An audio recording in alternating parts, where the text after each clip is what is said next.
everybody. Welcome back to the EFED Power Hour. If you're watching live on Twitch, we're picking up with our top 10 current in real life wrestlers. On the previous episode, we did wrestlers 8, 9, and 10. Of course, I'm here with my good friends, the Meagan G and Todrick Tabor-Ramsey. Meg, if you're... I know Toddy ran away from the mic. There's Toddy. So, Meg, say hi to the people. Hi, guys. Toddy, say hello to everybody. Hello, hello. All right. We're talking in real life wrestling today, and we're doing our top 10. So we're going to just pick up where we left off yesterday. And Megan, ladies first. It's ladies' choice here. Number 7 on your list. So just to recap, you're 8, 9, and 10, where at number 10 was The Bunny. Number 9 was Kairi Sane. Number 8 was Io Sky. I wonder if this list is going to be all ladies, but I have a feeling that you're going to sprinkle in a little Finn Balor. There's a guy on here. Okay. No, it's someone that teams up with Finn Balor. And knowing me, I like the kind of dark and mysterious guys and everything like that too.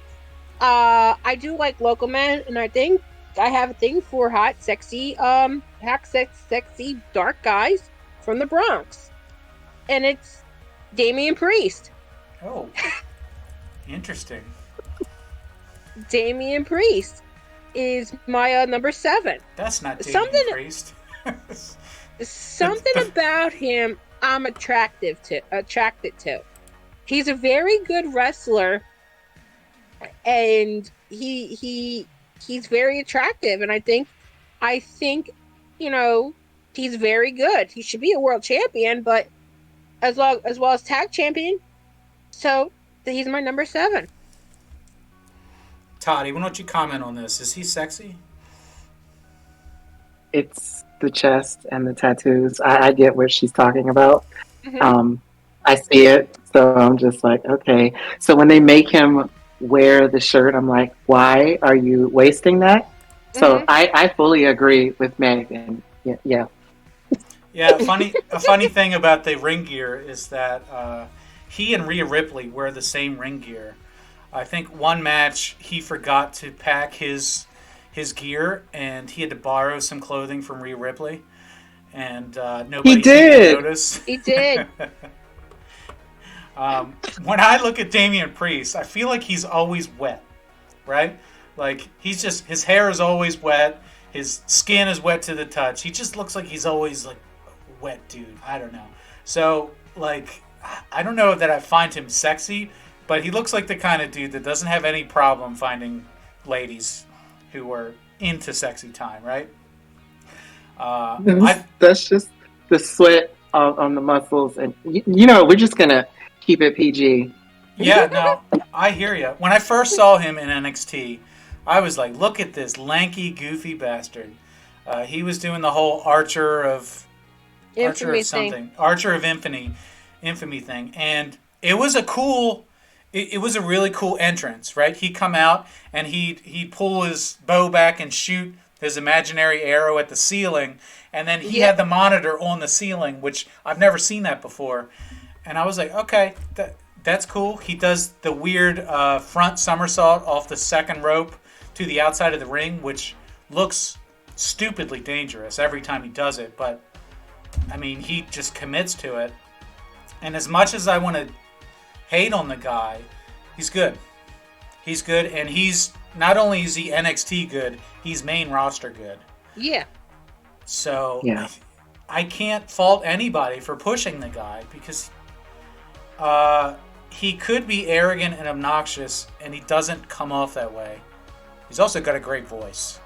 He's got deep voice, right? The voice doesn't really match the body, but it still works. I'm okay with it. Wears way too many chains. That's my only complaint. It's just too many chains for me. I can't tell. Is this Damien Priest or Rhea Ripley in this picture? You're looking at Dominic Mysterio. No. This picture here. I can't tell if this is Priest or Ripley. I almost had a Chris Page moment and I had to reel it back because I was about to say. I had to reel it back.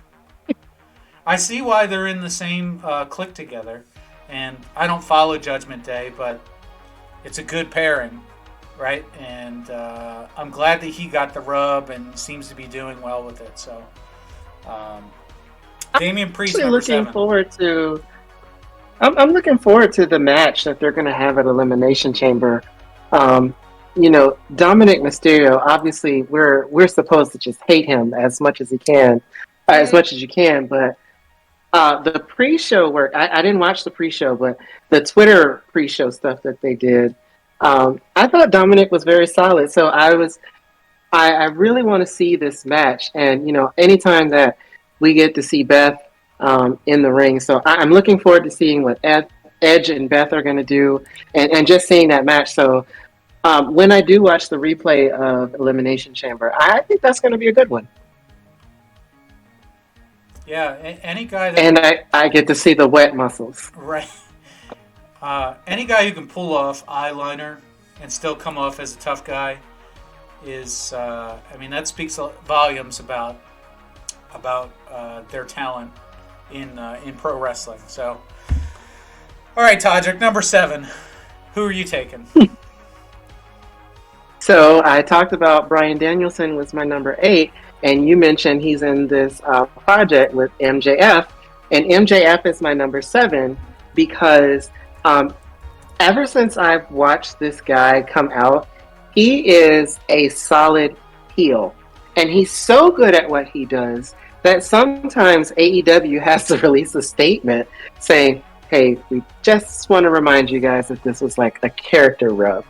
Mm-hmm.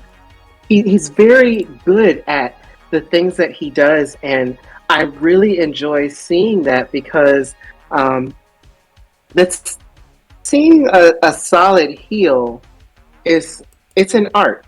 It's an art because, as you know, there's things you can and you cannot talk about. When he comes out on the screen, he commands your attention. He gets the job done. I could be wrong, but I don't remember seeing a bad promo from this guy anytime that he's come out there. He makes you dislike him, and so I have always been a fan of solid heels. So for that reason, and he looks good. He looks good doing it. I mean, the guy wears a Burberry scarf doing what he does. So, it can't get much better than that. So he is my number 7. Meg, why don't you go ahead and comment on this guy? My stepdad does not like him. Okay. But at least he's doing his job. Like, there was one day he slapped William Regal hard before William Regal went back to WWE. And my stepdad was like, thought that was actually legit. And I said, no, that was not. Because William Regal turned out to be okay. But if somebody is hating, if you hate the character, he must be doing something right. Yes, exactly. If they can make you feel something, whether it's good or bad, then they're doing it right. And for me, MJF is a pro wrestler who has taken advantage of every situation that he's been offered, and for some reason, the fans keep falling into the trap of thinking maybe he's a good guy, maybe he's turning face. And over and over and over again, he proves that he's a scumbag, he's despicable. But the fans keep cheering him anyway, which I don't understand. He came out as the devil, the literal devil, right? And people applauded him. And he called them devil worshippers, his fans. I said, I'm not really cool with that, but people did it anyway. And then he cuts these promos that make you feel sympathetic. He talks about his experience with racism growing up, and then, you show some sympathy for him. Like, maybe it's not his fault that he's such an arrogant prick. And then he just proves himself to be the prick that you always knew he was. And he does it over and over and over again, and people keep falling for it, which is a sign that the guy is very persuasive. He's very good with words, and it's all intentional. He's a guy that also commits to the character. So if you go to a signing at one of these shows, he is in character. He will give a 5-year-old the finger at an autograph signing. His posts on Twitter are always in character. He cuts promos on his parents, and it blurs the line between what's real and what isn't. So, Todd, you were talking about AEW having to remind people that, hey, it's just a character. So he cut that promo last week where he talked about his girlfriend giving him a road job, and they drove into a tree, and she almost died, and he switched her body to make it look like she was driving the car. Just a really despicable, I can't believe that they let him air that promo on TV. But people called the police department. Hundreds of people called the police department saying, you need to investigate this crime. This person needs to be arrested. It's like, wow, you guys are such marks. He's playing a character. He loves AEW. He's not going to WWE. So when he posts things about, hey, the contract of the year, or the the MJF sweepstakes starts now, my contract's up by the end of the year. He's the top guy on AEW. They could not give him any more than he has right now. And that's always been the plan. So he took off 6 to 8 months earlier last year. And people were saying, where's MJF? Where's MJF? And when you saw him come back and you took a look at him, you go, oh, that's where he's been. He's been in the gym.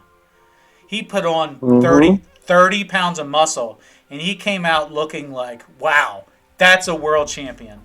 He was soft. He did. He was soft before he went away, and when he came back, he was carved out of wood. I mean, this guy is striated now. So it's like, yeah, put the belt on that dude. He put in the gym time. He's ready for that push. And you've seen Moxley do the same thing. He's fat right now. Chris Jericho is fat right now. But when they're pushing for the world title, they're cut. And that's something that they do in AEW. You can tell who's going to get pushed by how their body looks. And MJF right now, the promos are very good, but he's got the body now as well. And I don't know if he's going to beat Bryan Danielson. I'd be fine either way, but he's definitely not as soft as he was. He's a star, and he should be on the list of the top guys in wrestling right now, the top people in wrestling. But he's a lowlife, and if you fall for his tricks and you cheer for him, you deserve to be, kicked in the yam bag. Like when CM Punk and he were cutting promos on each other, and people felt sorry for MJF because his hero wasn't giving him the credit he was due. I was telling people, don't fall for this guy. He's a POS. This is all an act. And people were, no. He's really emotional. This is the truth. It's like, you guys are marks. But that's part of wrestling. It may not be real, but it's real to me. And that experience is a lot of fun. It's why we fell in love with this.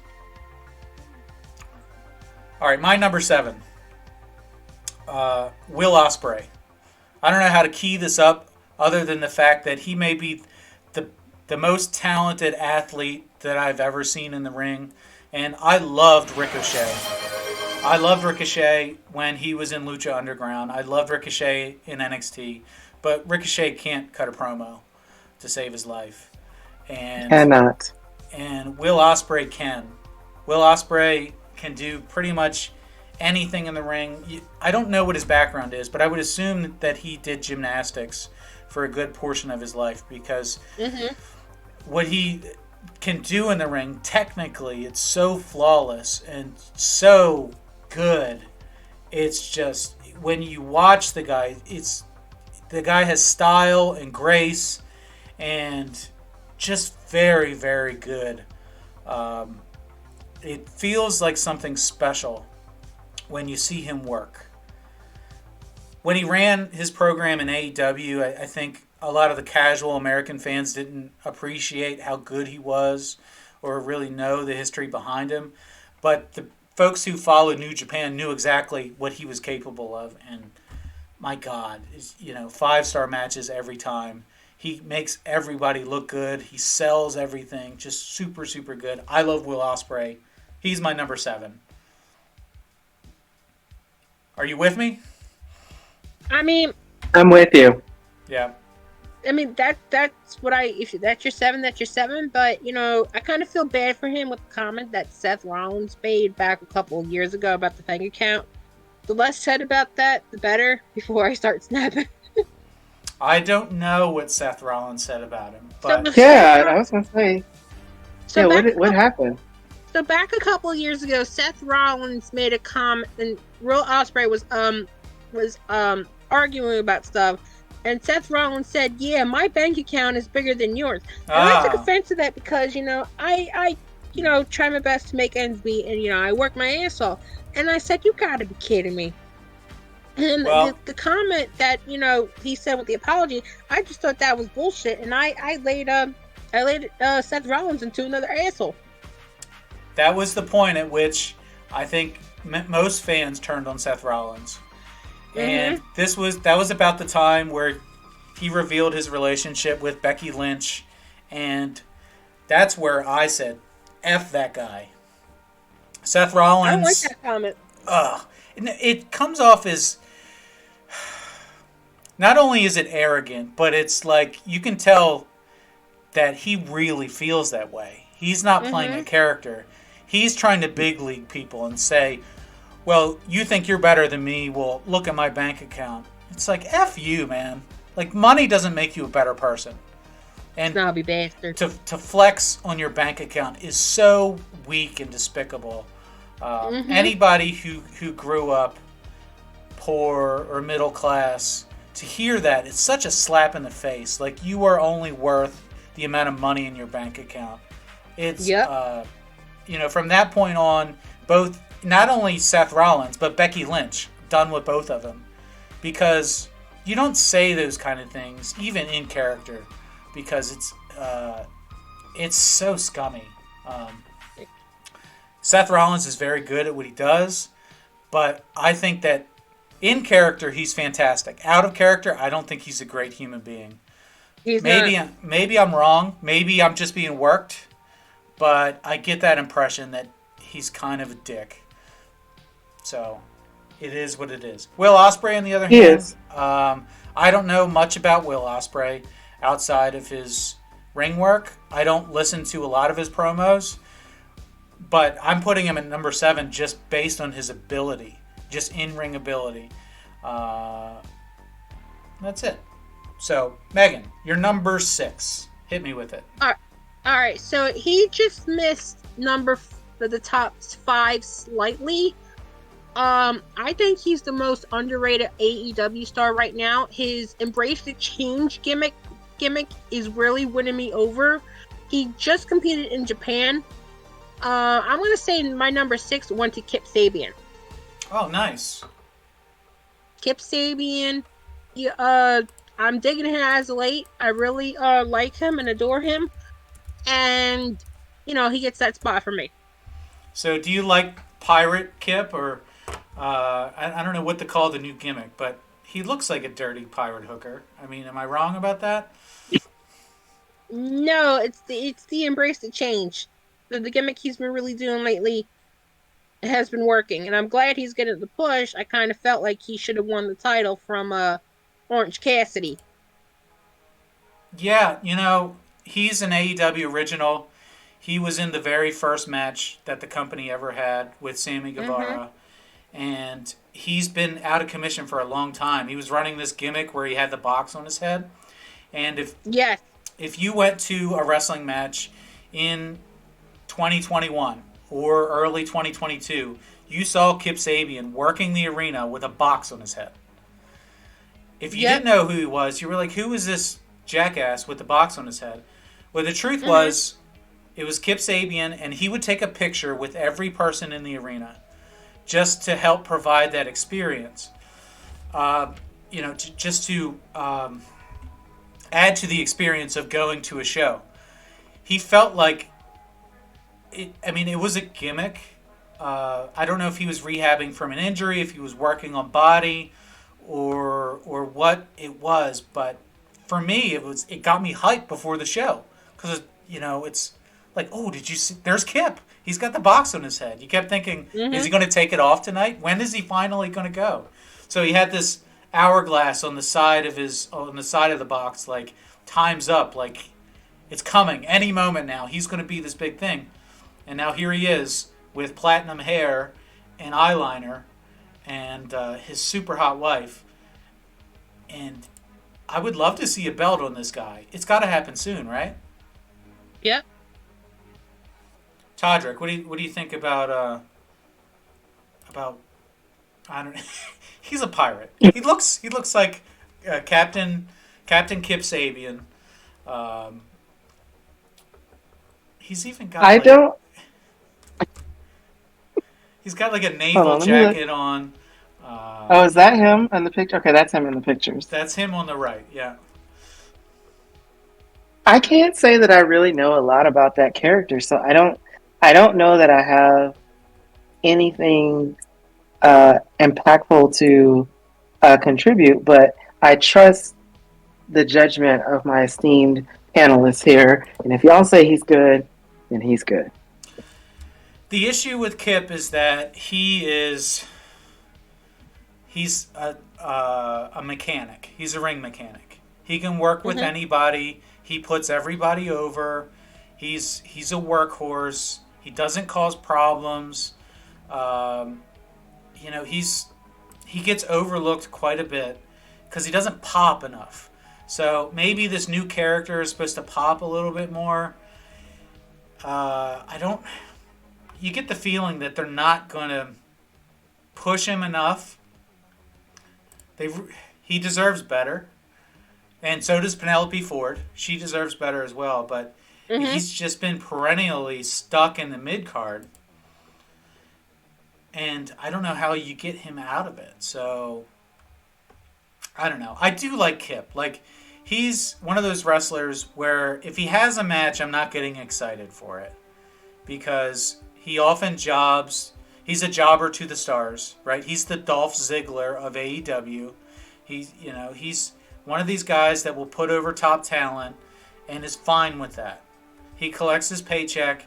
He does what he's told, and he's an asset to the company. You need a lot of guys like this. But it would be nice to see him, win one. Like how Kofi Kingston was able to hold the brass for a little while. It'd be nice to see Kip get his due. I don't know. I hope. I have a lot of hope about him as a person and as a character. But we'll see.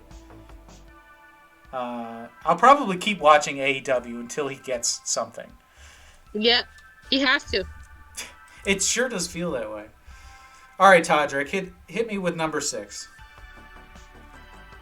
All right, so my number 6 is I was torn. There were two people, and it came down to Sami Zayn and Charlotte Flair. And I know people are gonna. There was a reason Charlotte was there, but she did not win. I picked Sami Zayn for this. Sami Zayn is a person who works hard in any storyline you put him in, not just his current storyline. I think that Sami Zayn's views when it comes to Saudi Arabia and other places has held him back. He's a good person in and out of the ring. The things that he does for underprivileged areas and the mobile clinics and everything speaks volumes to who he is. But in ring, the guy can work on the mic. He gets the fans behind him, and he doesn't even have to try. He just has to walk out on the stage, and they just take over. And then when you do get to see him in a match, he excels no matter who you put him in there with. No matter if he's the good guy or if he's the bad guy, Sami Zayn is always going to make you be interested in what he's doing. So for that reason, he is my number 6. Meg, you watch a lot of WWE. What do you think about Sami? Well, I'm watching him right now. he, I've I've adored him since the days of NXT, and I think he needs a haircut right now. But He does. But Sami is really is an interesting character. I like Sami a lot, and I've been following since the early days of NXT. You know, he's one of these guys that will turn chicken shit into chicken salad. Any opportunity he gets, just commits to it. Will work any storyline, and in the WWE, that's the name of the game, because often they'll tell you, "Here's your promo, sell it." You know, here's the storyline, sell it. And no matter how ridiculous it is, he does everything well. He makes gimmicks work that shouldn't work, and it's because of how good he is on the microphone. He's very capable in the ring as well.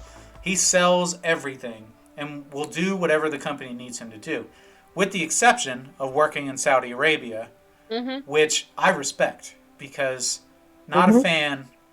I'm not a fan of wrestling in Saudi Arabia. So I respect somebody for standing by their principles and saying, "Hey, I'll do whatever the company needs, but I'm going to draw the line at this." And as a person, I think he's fantastic. I don't like I don't like this I don't like Roman Reigns, right? So just by osmosis, I can't put him in my top 10, but I get the feeling he could work with anybody and make them look good. And part of the reason that Roman Reigns is over is because of the work that Sami's done with that group, I think. So it would be nice to see Sami actually accomplish something on his own and get more than a secondary title. But I don't know that they're ever actually going to commit to that, especially if the company gets sold to Saudi Arabia. Then that kind of leaves Sami on the outs, right? So somebody who's been... I mean, but... Yeah, no, you're absolutely right. But, I mean, like, to his testament, like, he is one of the big draws of Elimination Chamber tonight. You know, the story with Roman is over. And even if he doesn't win, which, okay, we all know what's going to happen. Like I alluded yesterday when we were recording, we all know what's going to happen. But it doesn't matter, because you just want to watch Sami Zayn. Like, I don't care if I know what's going to happen. I just want to watch it, because I know what the story is going to be. And that is a testament to him. And you're right. For that reason, that's another reason. If the company gets sold to Saudi Arabia, you know, what's going to happen with Sami Zayn? So is this somebody that I just want to get invested behind? The smart answer, the common sense answer, would say no. But he brings in the ratings, and he just makes me want to watch him as an entertainer, as a wrestler. And that says something to him. There's not a lot of people out there that I'm like, I actively want to watch them and see like what they're doing. But him, yes. But Meg, you're right. He needs a haircut. I don't like it. I don't like it. You get the feeling that the window is closing for Sami. That if the company gets bought, he's not going to be featured the way that he is. So you feel like if it's going to happen, it's got to happen now. And I think they recognize that, which is why he is being featured at a pay-per-view, because people feel like he's not going to get another chance. This is it. This is his one shot. It's got to happen. And I'm hoping that it does happen for him, because he deserves it. So it's smart. What they're doing is smart. And right now, WWE is doing a much better job of writing and storytelling than any other wrestling company. I still can't bring myself to watch it, but I'm aware of what they're doing, and I've seen the competition. And I know Sami, right? So putting him high on the list right now is the right thing. 6 months from now, I don't know if he's as high on that list, but that's a good pick. Right. My next pick is a tandem who everybody loves. Everybody loves the Acclaimed, and I'm putting them at number 6. Yay! And there are so many reasons to put them where they are. So, if you don't know who they are, I wouldn't fault you for that. But they've came out of nowhere, right? Their rise in the company has really been meteoric, where they were basically undercard jobbers. Mm-hmm. And I don't know that they came in together, but Max Caster was the one that was featured heavily early on because he raps. Or I don't even know if you can call it a rap, but he does like a little rap battle at the beginning of each match, and he'll say the things that everybody wants to say or whatever's relevant, which I appreciate. Some of the things he said have been a little bit too risque for television and have gotten ownership in trouble. Well, not only him, but the company in trouble. Some of what he said has been, they hit the delay button, like, oh no, Max, you can't say that. But he said some things about Julia Hart that really were controversial at the time. But I respect people who are willing to push the envelope. It reminds me a lot of the Attitude Era, when you had people who they said what everybody was afraid to say, and they weren't afraid to do it. So every time they're booked on a card and you hear the first couple notes of their entrance music hit, everybody goes, "Oh boy, what are they going to say tonight?" And that was the gimmick for a long time. It was Max in the microphone and then the guy with the boombox. But Anthony Bowens has turned into probably the better wrestler of the two in that time. Right. And the fact that he is I don't want to be patronizing, but Anthony Bowens is one of the only openly gay wrestlers in all of wrestling. And it's not his gimmick, right? His gimmick is he's the Acclaimed, and he also happens to be gay. But as a member of that community, and Todrick, you can probably speak to this better than I can, I think he does a great job of normalizing it and saying that doesn't even matter. Because he's such an athlete, and because they're so good at what they do, and the story that they tell is so interesting, that he's not a gay wrestler. He's Anthony Bowens. He's one of the Acclaimed. And everybody loves them. How can you not love them? Because what they've done with the scissoring and all that stuff is one of the best tropes or memes or whatever you want to call it in wrestling right now. I've been there. I was at a wrestling show where they had a birthday party for Daddy Ass, right? Badass Billy Gunn. And it was, of course, they're a comedy act, but it's comedy relief in the middle of the show. When you've got everybody blading in every match, and then these guys come out and they tell you a story that'll make you laugh, and they make you feel something. And not only that, they can also wrestle really well.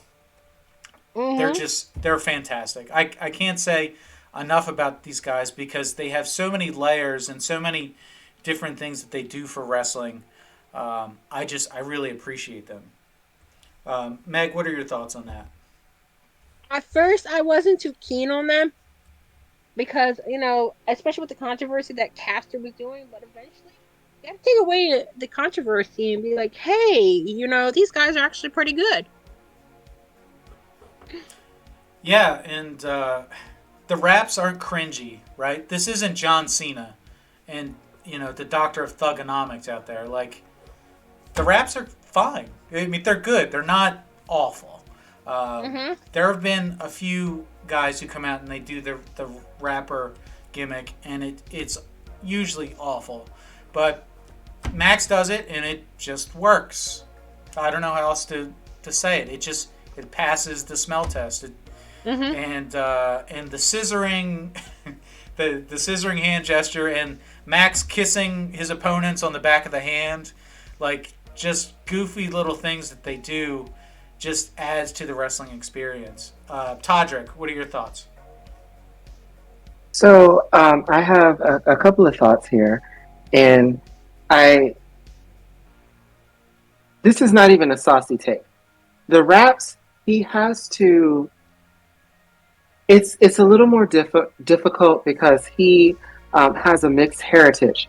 So if he's going to come out and he's going to be this rap persona, in order to not have the black community turn on him, he still has to sort of be true to his roots.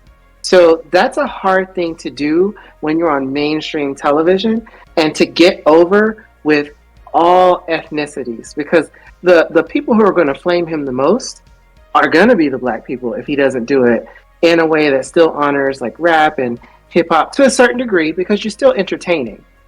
So I think he has a challenge with that. And I think that what you all said, he does a good job with that. So that's just my take from a cultural standpoint. Mm-hmm.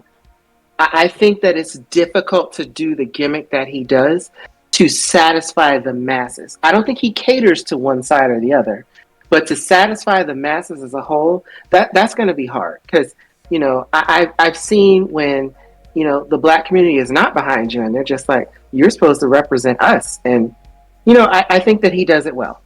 So for that, I agree with that.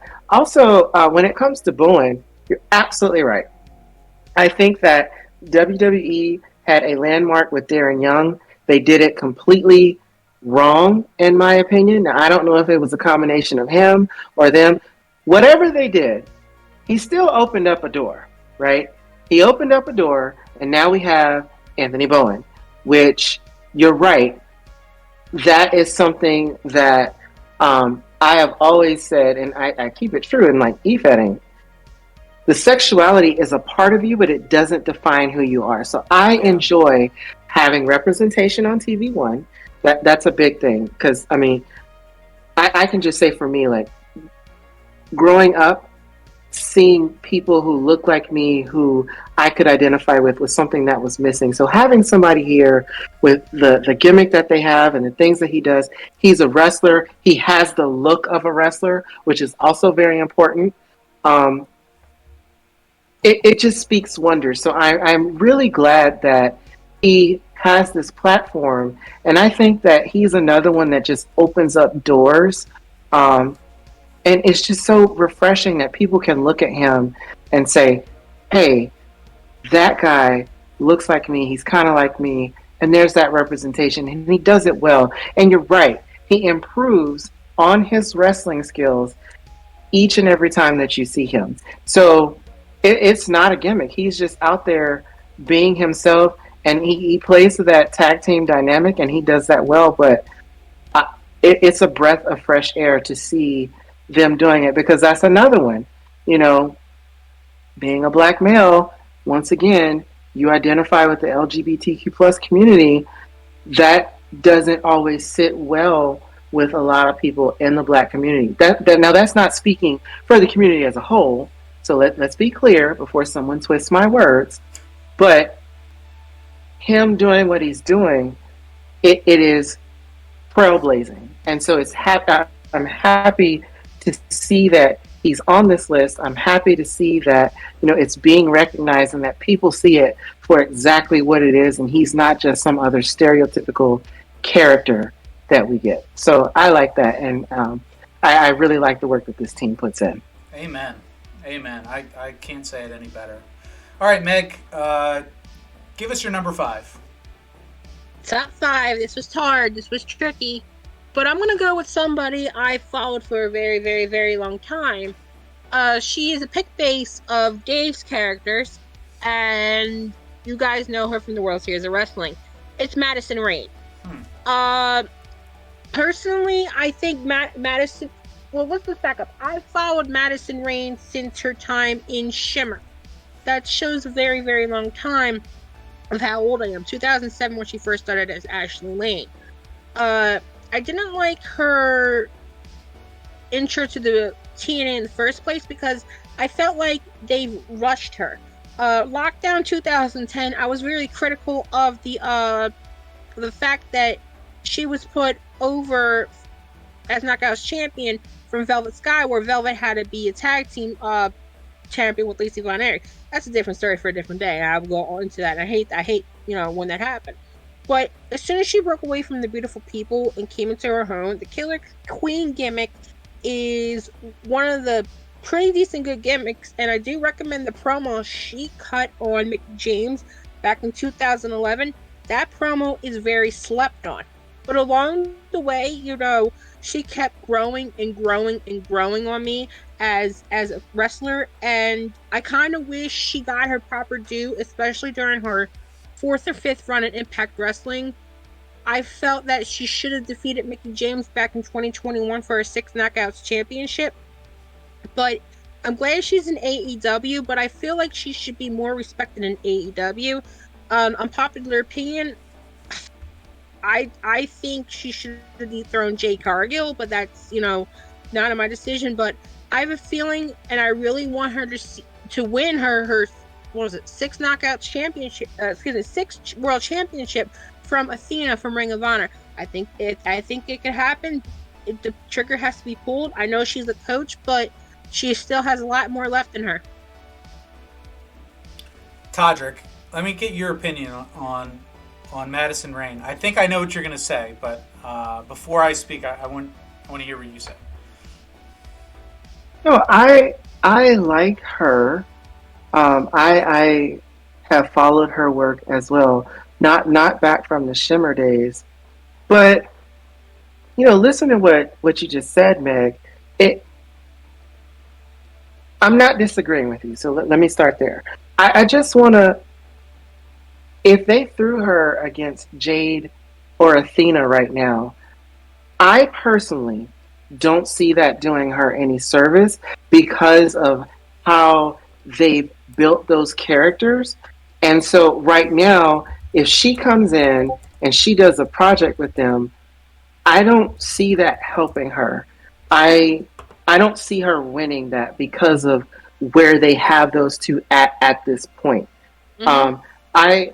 I think that what you said about the Mickie James thing, so that was difficult, right? Because you're right, that was a brilliant promo, but also you had Mickie James that was in a lot of turmoil. So I think that this is another case of her being thrown in there with somebody that they were trying to go in a direction with Mickie James. She just wasn't going to fit beating her. So what I think has held her back is the times that she's thrown against certain competitors. Not saying she doesn't have the talent. I would never say that because she does. But if you're going to throw her in there, don't throw her up against somebody that you have built up to be this invincible person. I think that has been the holdback for her. Mm-hmm. But I agree with what you said. I agree with her work. I think that it's solid. I think that she can hold her own. I think they throw her against the wrong people at the wrong times. Well, I want to comment on that because Jade Cargill had a match with Madison Rayne a few months ago, and of course Jade won because Jade has never lost. And the match was impromptu. Everybody knew Jade was going to win. It was, I would have liked to have seen Madison win, but it wasn't in the cards, and it never was supposed to be. The role that she's taken with AEW is to be the head trainer for the women's division. So she's never going to get that push to the top. That's not her job. Her job is to make the women look better, including Jade, who is not a good wrestler. That may be a hot take, but she's got the body. She's a body wrestler. In the ring, she's got 5 moves of doom. She doesn't have a great scope of techniques that she can use. She needs people who make her look good, and that's Madison Rayne. She can make anybody look good. So she's probably going to be that mid-card talent. She wins on Dark. She loses on Dynamite. And she's going to job to the stars. I don't know a whole lot about her career prior to AEW because I just got back into wrestling in 2019. So I missed all those years when she was the Knockouts champion and she was all those other things. So I think that the casual wrestler fan or the young wrestling fan doesn't know, never saw her in her prime. And she's certainly beyond her prime. She's a legend status at this point. And I don't know that AEW has any other legends like that. She's certainly better than Paige. Paige is sloppy right now, if you've seen her. But Madison is, I mean, she does everything well. It's just not her role to be a superstar. She's a candle, you know. She does her job. She's a role player, and she's a great addition to the company. But Meg, I'm surprised to see her so high on your list. I kind of equate her to what Chris Jericho is at this point, a legend who needs to step aside and push other people. Toddy, you were going to chime in? That's right. So I see why she's on your list, Meg. Like, I get it. But when I look at her, and I think this is the best way I can describe her, she reminds me of something that Luna Vachon used to say. Luna knew that she wasn't going to be like one of the top girls. She said, I will wrestle a mop and make it look good. And I think that that's where she falls in at this point. I think she deserves, I do. So we said of all time. So I think she deserves to be on the list, right? But I when I look at her, it reminds me of the things that Luna used to say when she would do all these things to make the other girls look good. And so I think that that's where she's at right now, currently in her career, but we can't take away from all of her other accomplishments. Like, I would never do that. So I get why she's on the list, but I just don't see her excelling past where she is. Yeah. But she is that talent that makes the other girls look good at this point. And that's what she's supposed to do. Yeah, I agree. Okay, Todrick, you're number 5. My number 5 is Alexa Bliss. And I picked Alexa Bliss because she is someone that, another person who can be injury prone, but when she goes out there, she gives it her all. And even when she's not actively wrestling because of an injury, she finds a way to stay relevant, to keep her name out there. She finds ways to, like, keep doing things. She is innovative in the ring. You know, I have seen Alexa be in the ring, and you can visibly see that other wrestlers have messed up. She doesn't get frustrated. She doesn't make them look bad. She just switches gears and she just keeps going. And, you know, I enjoy seeing, like, what she's gonna do, no matter the character that she plays. And she's very versatile in that way. She can be somebody who's really good and get the fans behind her on one show, and then the very next show she goes back to the dark person. So, like, in War Games, that's a perfect example. War Games, she was on Bianca's team. She was like face. She was all the way over, and then the very next episode of Raw, she showed her versatility, and now she's a contender for Bianca's championship. She can do that and make you believe it and do it well, and she backs it up in the ring. So for that, she is my number 5 pick. Meg, go ahead.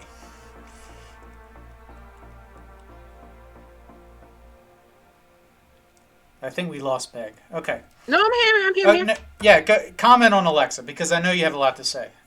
So, Alexa, I'm a fan of Alexa Bliss, and it was hard for me to put her on my list.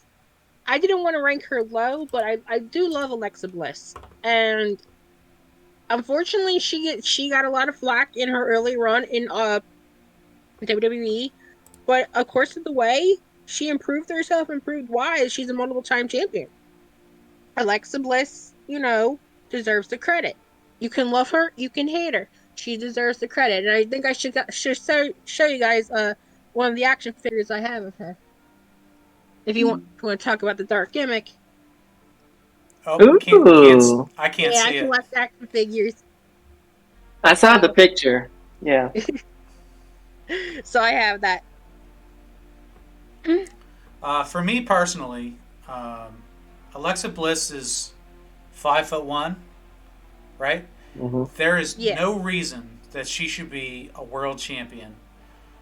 She weighs, 110 pounds? I mean, she is teeny tiny. However, with that said, she is the most stunning wrestler that I've ever seen. right? She, you cannot help but keep your eyes on her. She is,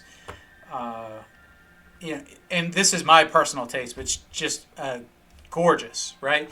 I don't like the Mm-hmm. new gimmick with the Fiend and all that. The Dark Alexa, I think, is terrible when you take such a pretty girl like her and you don't let her do what she does really well. When she was champion and she was, I guess it was the Harley Quinn gimmick, basically, is what she was doing. I mean, she was a star and she was moving merch and she was perfect. She's got the pose with the belt that she does where she pulls it to the side of her head and does it like that. Like, everything she does works. I wish that they would let Rhea Ripley do the same thing because she's also a gorgeous girl, but they doll her up in black paint and make her look just awful. Alexa Bliss is just stunning. Okay, so I'm going to stop being a fanboy. She's also... Go ahead. So we rarely ever disagree on anything. But the dark gimmick for me, you know, I a lot of companies struggle to have that dominant heel person. And I think that when she did the dark gimmick, that's what the women's division needed at that time because, you know, okay, Ronda tries to be a heel. People just hate her no matter what she does. Charlotte is going to be Charlotte. But a dominant heel character with substance as to why you hate them, I think that that is what they needed and they didn't have, and she delivered that. And I think that was necessary. So I think that it set her apart. And so now they've been teetering back and forth. I know you don't watch WWE, so maybe this is what you're missing. They're teetering back and forth with, is she okay? Is she going to go back? Is she okay? Is she going to go back? And they've been doing a good job of keeping us on edge because she's not fully committed to the dark side again, but she is like, she's still like trying to hold on. But the dark side also, with like the faces that she makes and the moves that she does, being the size that she is, having that dark character sold when she was doing some of those moves with some of the girls in the ring. So that to me was necessary for that persona. Like there are some things that is like you said, you can look at a person and you're like, they're too little, they can't get this done, like this is not realistic. But Dark Alexa, when she scrunched up her face and she grabbed somebody by the neck and like hit them by the neck and sent them down to the mat, I believe that because she was Dark Alexa. So I that to me, I think that's why that worked at her size, and that's what they needed because they didn't have that established heel. Like you had girls who straddled the line, but she crossed over. She committed. And I think they needed that. I understand why they have her play that role. She can do anything you ask her to do. She's that good, right? And she has a lot in common with Liv Morgan. They they have a similar look, and they wanted to give Liv a run at the title. And in order to do that, you had to differentiate the two. So I understand, and they were running the Sister Abigail story with The Fiend and talking about, well, is who's Sister Abigail? Is it Alexa? Is it not Alexa? She's the only one that could have pulled that off. I don't think there's another wrestler on the roster that could have played it, and she did. I don't. For me, it didn't work, but I don't think it's her fault. I think they asked her to do a job, and she did it to the best of her ability because she's that good. I would watch her. I would watch her paint a house. I'd watch her do anything, and she would still do it well. So that's a testament to just how good she is and how complete of a wrestler she is. She deserves to be number 5. I'm not disputing that at all. I prefer to see one version of Alexa because she looks like she's having more fun when she does that, but she heals it up too. So, Yeah. I don't know. Maybe I'm a mark in that way, that where, I want to see everything be given to her because because I have this little boy crush on her or whatever. But I think she's fantastic. She's an asset, and I can't see her ever working anywhere else but WWE. She's a lifer. When she's done wrestling, she should have her own show. She was doing that coffee talk show for a while, and I loved it. I was like, she is so good at this. So I hope she's there forever. I really do. All right, I'm going to drop my number 5, and then we're going to wrap up this episode, or else we'll never get this done. My number 5, and this may seem like it's just relevant because she's current champion, but Jamie Hayter is my number 5. And what I love most about Jamie Hayter is not what people usually give her credit for. What I love about Jamie Hayter is that she makes everybody else look good. She bumps so hard for everybody. If you've never seen, if you don't know how to do a back bump right, watch a Jamie Hayter match.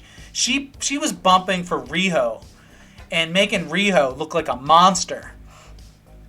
Nobody takes a bump like Jamie Hayter. So she was playing that role for such a long time, being second fiddle, being the heater for Britt Baker. And I was always push Jamie Hayter. I'm Hayter gang since day one. It's the first time I saw Jamie Hayter, I was like, she's amazing. This look that she's got, I liked when she had this look. The new look is actually fantastic as well, but I think I couldn't pick her out of a lineup. She has a very average look, but that just adds to the focus on her ring ability. And just based on ability alone, she is so good. She is strong. She puts everybody over, and she works well on the mic as a heater. I love everything that Jamie Hayter does. She's the only woman on my list, and she's at number 5. But I think that she's so good and deserves more credit. And now that they actually put the belt on her, which I can't believe that they actually did that, but I'm so appreciative that I wasn't the only crazy mark who recognized that, damn, she's good. She can do it all. She can work, and she's got the look. I think people are coming around to that. And I think that anybody who's watched her matches thinks like, damn, that was a good match. I mean, I've never seen a bad Jamie Hayter match. She doesn't botch. She always looks good. She sells everything. She's my favorite female wrestler right now. Not of all time, but right now. Meagan, have you seen much of her work? This may be controversial, but something is not clicking with me with her. No? So what is it about her that doesn't work for you? Is it a case where you're just not sure what it is, or? Yeah, it's not. She's got the cake too. So if you were a fellow cake lover like I am, that certainly doesn't hurt. I mean, I don't know. I'll figure out eventually. give her a chance. I guarantee if you watch more of her matches, you'll be like, damn, she is very good. She's not the typical small, pretty wrestler who could work as a valet. She's not a valet. She's a wrestler. She's an athlete. She's strong, and I respect that. And she's got a banger of a entrance, but I understand. I think she is undervalued, and you kind of confirm that a lot of people haven't bought into her yet, and I think it's because her look she has an average, forgettable look, right? I mean, that's the best way to put it, is that she's very average looking, but that's okay, because that's not what makes her great. Toddy, I would love to hear your opinion. So I'm not going to say she's undervalued, because I see her work on clips, and to me, when you see clips of matches and clips of people's work on social media, that means that that's something that the company and people want you to watch. I do think look is important, though, because, you've got so many talented female wrestlers out there. Everybody's looking to separate themselves. So different people have different gimmicks and they have different things. So I guess I've never paid attention to that, because most of the times that I've seen her, it was clips of her wrestling in the ring. So I didn't really pay attention. But if that's something that she's struggling with, to make her cross over to be championship material, she's going to absolutely have to do something with her look that the company buys off on, because looks, unfortunately, are everything. So she's going to have to set herself apart. But I think that she is doing that, because I have seen her, casually scrolling on Twitter. I've seen her scrolling on Instagram. So to me, when I see those things, if I don't religiously watch your show, but I'm aware of who you are because of that, then you're doing something right. So maybe that is what she's missing to make her that total package. But from the work that I've seen, I have no issues. That's all I know of her, is what I've seen on the clips.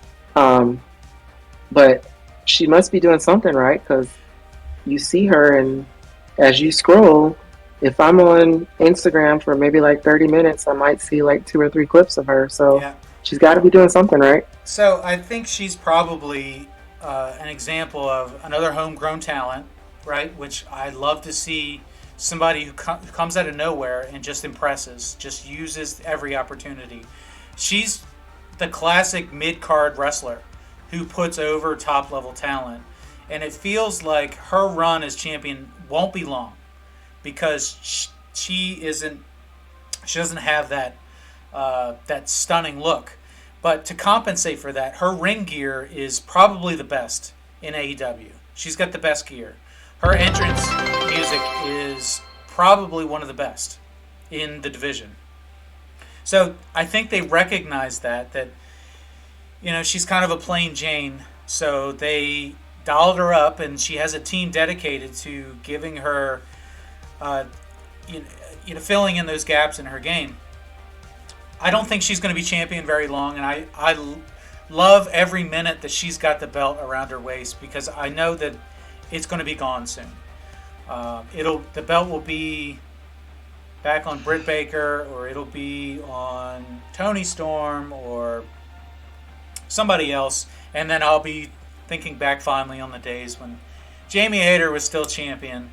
There's not a lot of belts to go around in that women's division. So in my opinion, putting the belt on her legitimizes what she's able to do, and then you can move her back down to the middle card and have her put people over and make them look really good, which she does very well. So we'll see where she goes, but seeing her win the championship was probably top 3 moments in my wrestling fandom, of since I got back into wrestling. Just made my heart happy to see it happen, because she deserved it, and she did everything that I want a wrestler to do. All right, so we're going to wrap up this episode of the show. Tune in tomorrow if you're watching on YouTube. We're going to do our top 4, and I think there may be some duplicates here, but we'll see. If you're watching on the live stream, just hang tight. We're going to be back in a few minutes here, and we're going to wrap this baby up. So let's do